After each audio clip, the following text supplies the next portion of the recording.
여러분 안녕하세요. 오늘은 모세를 통한 10가지 재앙과 유월절에 대해서 알아볼 겁니다.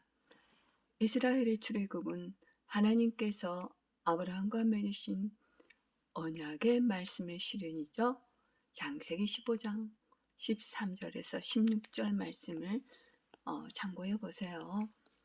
드디어 모세가 공식적으로 파라오를 만나서 민족의 해방을 요구하지만 파라오는 오히려 민족 정신을 말살할 의도로 더욱더 가혹한 부역을 시키자 이스라엘 민족 내부에서도 분열이 야기되지요. 비록 지도자로 택함을 받았지만 그 역시 유약한 모세에도 현실의 세속적인 이해와 연단과 인내를 견뎌내지 못하는 백성들로 인해 답답한 심정으로 하나님께 호소하지요. 이에 하나님께서는 연약한 종을 위해 위로의 말씀을 주시죠. 출애굽기 6장 1절 말씀을 보니 그때에 주께서 모세에게 말씀하시기를 내가 파라오에게 어떻게 행할는지 이제 너가 보리라. 강한 손이 함께하므로 파라오가 그들을 가게 할 것이며 강한 손이 함께하므로 파라오가 그들을 그의 땅에서 쫓아내리라 하시더라 하며 여러 말씀을 주시지만 그러나 이스라엘 자손들은 그들의 혹독한 고통으로 인하여 모세가 전한 하나님의 말씀을 경청하지 않지요. 그러자 하나님께서는 출애굽기 6장 10절에서 13절 말씀을 통해서 모세에게 다시 재소명을 하시죠. 이에 드디어 모세를 통하여 이집트의 10대 재앙이 시작이 됩니다. 첫 번째 재앙은 모세가 파라오 앞에서 행한 막대기가 뱀이 되는 사건이지요. 그러나 이는 가벼운 시작 단계로 이집트의 술객들도 이를 따라하자 파라오는 더욱 강팍해지죠. 두 번째 재앙은 이집트의 경제, 종교의 심장부를 할 수 있는 나일강들을 모조리 피로 물들게 하는 재앙이 일어나지요. 피재앙이죠.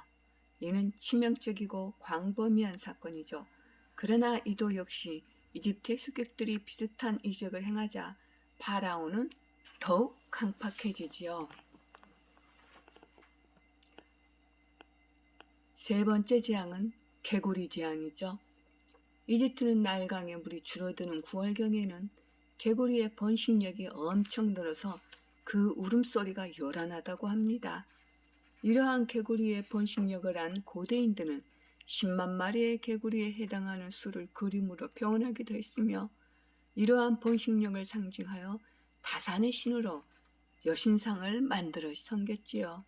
머리는 개구리고 몸은 사람인 신상이죠. 그러나 개구리 재앙으로 인하여 자신들이 신으로 섬긴 개구리가 재앙으로 해를 끼치는 결과를 낳았기에 복을 준다고 믿었던 신은 아무것도 아니며 하나님만이 참 신이며 경배해야 할 신임을 밝힌 게지요.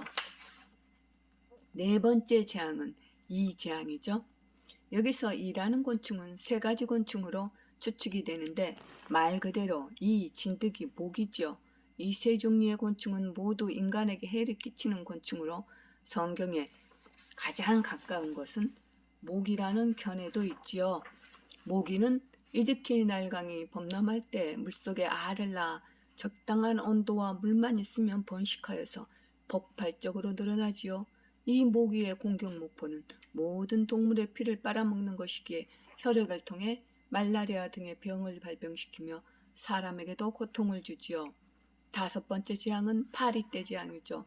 이런 재앙으로 이집트 전역이 고통 중에 있음에도 파라오는 더욱 강팍해지죠. 그러나 그런 상황에서도 이스라엘 민족이 거하는 곳엔 땅만은 이런 피해를 입지 않고 무사했다는 겁니다. 이는 하나님께서는 택한 백성과 불신자들을 분명히 구별하여 취급하신다는 것이죠. 인류 최후의 심판날에는 악인과 선인에게 극명히 대조되는 결과가 주어진다는 사실을 예표해 주고 계시는 거죠. 마태복음 15장 31절에서 46절을 참고해 보세요. 여섯 번째 재앙은 가축들에 대한 심한 전염병이죠. 즉 이집트에 있는 모든 생축들을 전부 죽게 하는 것이죠. 이는 이집트의 동물들을 각양의 우상으로 형상화되어 숭배의 대상이 되어 있는데, 이는 이런 이집트의 종교에 대한 심판이죠. 일곱 번째는 티끌로 인한 물집이 있는 종기재앙이죠. 이는 통증과 열을 지닌 성홍열이나 문둥병과 같은 발진성 피부염으로 보기도 하고, 또는 욥이 고통받았던 증세가 아닌가 추측을 해보기도 하며, 또는 성경의 마지막 때에 짐승의 표를 받은 사람과 그 우상에게 경배하는 자들에게 이러한 재앙이 임한다고 경고하고 있죠. 계시록 16장 2절 말씀을 참고해 보세요. 여덟 번째는 우박재앙이죠. 이는 자연의 재해가 아니라 하나님의 계획에 의한 초자연적 현상임을 보여주죠. 이 우박재앙에서는 심판의 대상인 이집트인들을 향하여 하나님의 말씀을 따라 돌이키는 자들을 구원하시려는 하나님의 인내와 포기하지 않으시는 열심이여 보이지만, 이런 하나님의 경고를 무시하고 우습게 여기는 이집트인들은 결국 우박 재앙으로 인하여서 엄청난 피해를 감수해야 했지요. 이는 롯의 사위들이 장인 롯의 경고를 무시하다 결국 소돔성에서 유황불에 죽임을 당한 역사적 사건을 연상케 하는 부분이기도 하지요. 아홉 번째는 메뚜기 재앙이죠. 농작물과 가축에게 심각한 타격을 안겨주었던 우박 재앙에도 불구하고 파라오의 강팍함은 수그러들지 않았기에 이번에는 주저없이 메뚜기 재앙으로 이집트 전역을 쓸어버리시죠. 이 메뚜기 떼는 아프리카 등지에서 풍향을 따라 날아들어 중근동과 아시아 지역까지 큰 피해를 주지요. 이 초자연적인 현상은 바로 범죄한 인간에 대한 하나님의 분노에 찬 심판임을 보여주고 있지요. 열 번째는 3일간의 어둠으로 인한 모든 이집트의 첫 태생의 죽음의 재앙이지요. 이집트와 파라오에게 돌이킬 수 없는 최종적 재앙을 안겨주는 칠흑같은 어둠의 재앙이 3일간 엄습해 오지요. 이런 재앙은 태양신 라를 숭배하던 이집트인들의 그릇된 종교관의 철퇴를 가했을 뿐 아니라 그들의 일상적 활동을 모두 중지시켜버리는 삶 자체를 앗아가버린 사건이죠. 그러나 하나님의 백성 이스라엘에 거하던 곳에는 여전히 빛이 있어서 생활에 지장이 없다는 거지요. 이번 재앙의 경고는 이스라엘 백성에게는 예비하라는 명령이, 파라오에게는 마지막 경고가 주어지는 장면이지요. 출애굽기 11장 1절에서 2절 말씀을 보니 주께서 모세에게 말씀하시기를 내가 이제 파라오와 이집트 위에 한 가지 재앙을 더 내리니 그 후에야 그가 너희를 여기에서 가게 하리라. 그가 너희를 가게 할 때 그가 반드시 너희를 다 함께 여기서 쫓아내리라. 이제 백성들의 귀에 말하여 모든 남자들로 자기 이웃에게, 모든 여자들도 자기 이웃에게서 은폐물과 금폐물을 빌리게 하라 하시더라. 드디어 출애굽 사건이 시작이 됩니다. 모세가 행한 10가지 재앙에 하나님께서 직접 친히 한 가지 재앙을 더 내리시는 거죠. 주님께서 친히 이스라엘의 첫 태생을 죽이시는 사건이 일어납니다. 출애굽하기 전에 또한 반드시 시행해야 할 절기가 시작이 되죠. 바로 유월절 행사이지요.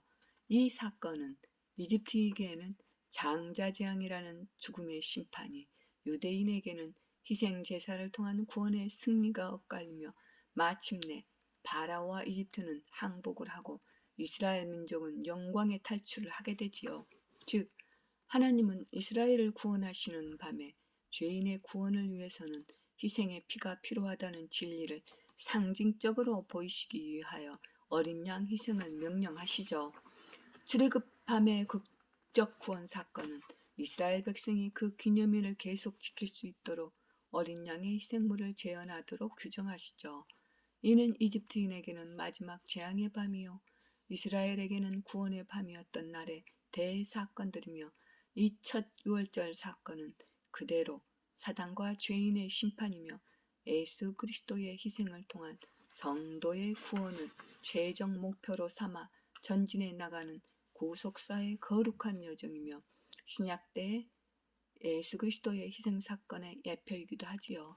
이 유월절 사건은 이스라엘 민족의 태동과 예수 그리스도를 통한 신약교회의 태동의 모형과 실체의 예표론적 관계가 서로 연결된다는 점에서 이 사건은 바로 오늘날의 우리 모두를 위한 하나님의 끊임없는 구원 사역의 한 과정이 되는 것이죠.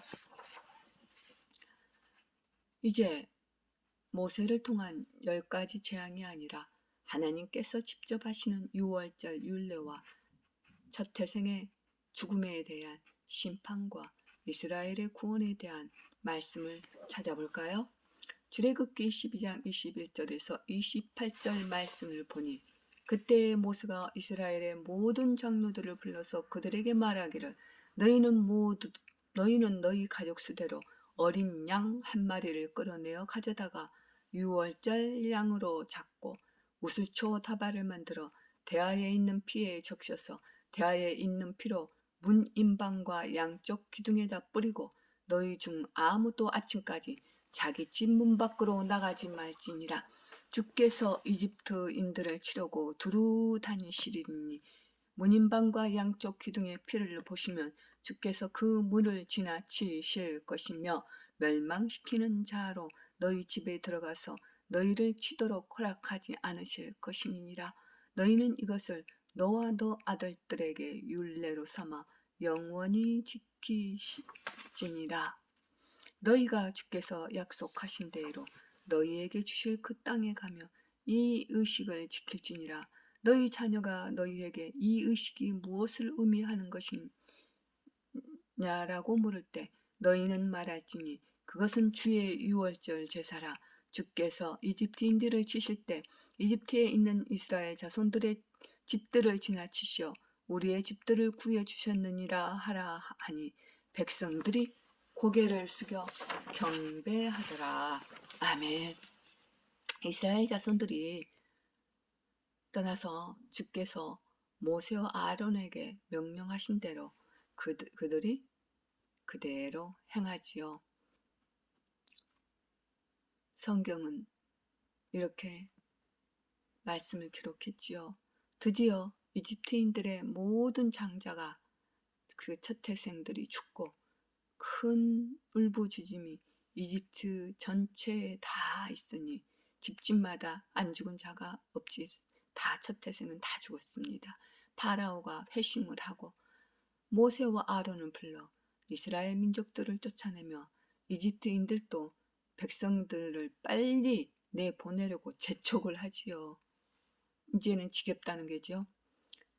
그리고 그들은 양떼며 소떼며 그들이 원하는 모든 것들을 빌려주지요. 근, 폐물, 의복, 소, 양, 모든 재물을 다 빌려주면서 빨리 이집트 땅을 떠나라는 거죠. 재앙이 그만 오기를 바라는 마음이에요.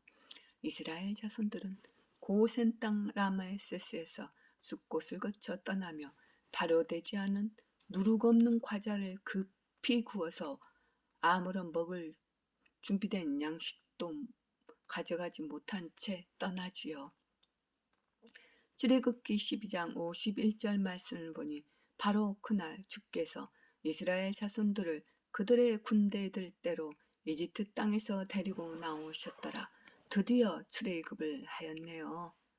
우리에게도 이 장면은 너무나 감동적인 신약의 예표의 순간들이지요. 생각만 해도 너무 감사하고 감격한 그런 모형이지요.